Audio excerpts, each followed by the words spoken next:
believes in you more than you believe in yourself? That moment when a few words change your entire day? Today, we're diving into the transformative power of building each other up, how simple acts of encouragement can create ripple effects that change lives. Absolutely. And what's fascinating is that this isn't just feel-good advice, there's real science behind it. Recent studies have shown that encouragement and positive affirmation can significantly boost psychological well-being. Oh, really? Tell me more about that research. Well, according to a 2025 study published in the American Psychologist Journal, even brief encouragement exercises can yield significant psychological benefits. They found that these positive interactions actually create lasting improvements in personal and social well-being. That's incredible. It really shows how powerful our words can be. Exactly. And you know what's interesting? This modern research actually aligns perfectly with ancient wisdom. The Bible has been emphasizing this for thousands of years. In 1 Thessalonians 5:11, it specifically says, "Therefore encourage one another and build each other up." So this isn't just a modern concept, it's been recognized as important throughout history? Right. If we look at the early Christian church in Acts 2, we see a community that was built on mutual support and encouragement. They were devoted to fellowship and supporting each other daily. That's fascinating. But how do we actually put this into practice in our daily lives? Well, there's actually a helpful framework called the 4 Bs that I've come across in my research. It's about being in the Word, being in prayer, being in church, and being in accountability. Can you break that down for us? Of course, think of it as 4 pillars that support our ability to encourage others. When we're grounded in these practices, we're better equipped to lift others up authentically. I've also come across something called the build-up approach. Have you heard of this? Yes, it's a practical acronym where B stands for being warm and inviting from the heart. The research shows that when we approach others with genuine warmth, it creates an atmosphere where encouragement can flourish. And what about the U? The U stands for using your gifts for discernment. It's about being sensitive to when and how people need encouragement. That makes so much sense. Sometimes timing is everything with encouragement, isn't it? Absolutely. And you know what's really powerful? Proverbs 11:25 says, "Whoever refreshes others will be refreshed." It's this beautiful cycle of giving and receiving encouragement. That's really interesting. What about practical examples of how this plays out in everyday life? Well, research shows that simple acts like listening carefully can make a huge difference. James 1:19 emphasizes being quick to listen, slow to speak. That's such a simple but powerful principle. And what's fascinating is how this connects to modern psychology. Studies show that feeling heard and understood activates positive neural pathways in our brains. So our brains actually respond physically to encouragement? Yes. The research indicates that positive affirmations and encouragement can create lasting changes in our neural pathways, improving our overall psychological well-being. That's amazing. What about the community aspect of encouragement? That's crucial. Hebrews 10:2-4-25 talks about not neglecting to meet together and encouraging one another. Modern research confirms that social support is vital for mental health. It's interesting how ancient wisdom and modern science align on this. Exactly.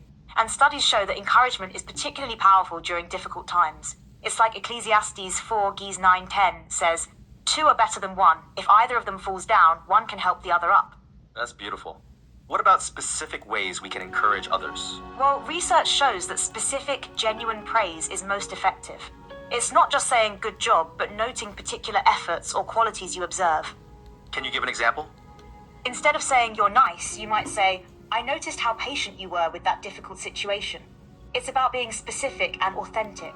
That makes it more meaningful and impactful. Exactly. And Ephesians 4:29 guides us to speak only what is helpful for building others up according to their needs. What about when we're going through tough times ourselves? How can we still encourage others? That's where the research on resilience comes in. Studies show that encouraging others can actually boost our own well-being, even when we're struggling. So it's like a two-way street? Precisely. The 2025 studies on emotional well-being show that giving encouragement creates positive feedback loops in our brains, improving our own mental state. That's really powerful. What about the role of consistency in encouragement? Hebrews 3:13 talks about encouraging one another daily. The research supports this. Regular, consistent encouragement has more impact than occasional big gestures. So it's the small, daily acts that really make a difference? Exactly.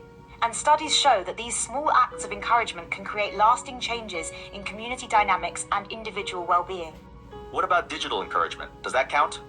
Research shows that while face-to-face encouragement is most effective, digital encouragement can still have significant positive impacts, especially in maintaining connections. That's good to know, especially in our increasingly digital world.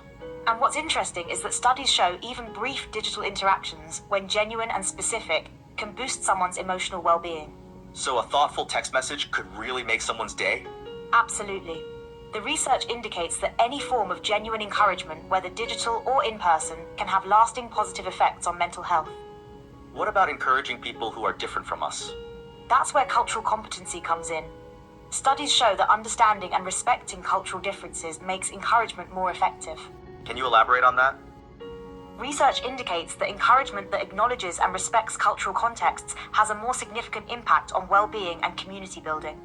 That makes a lot of sense. And it aligns with the biblical principle of loving our neighbors as ourselves, regardless of their background or differences.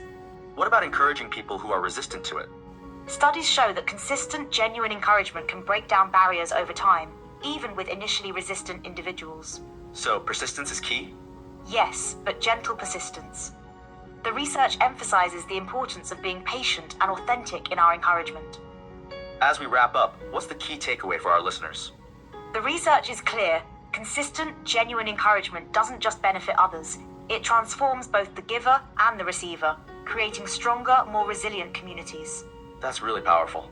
And remember, it doesn't take grand gestures. Small, daily acts of encouragement can create lasting positive change. What a great reminder. Any final thoughts? Yes, as the research shows, and as wisdom has long taught us, when we build others up, we create a positive cycle that lifts everyone higher. Thank you for joining us on Copilot Podcast.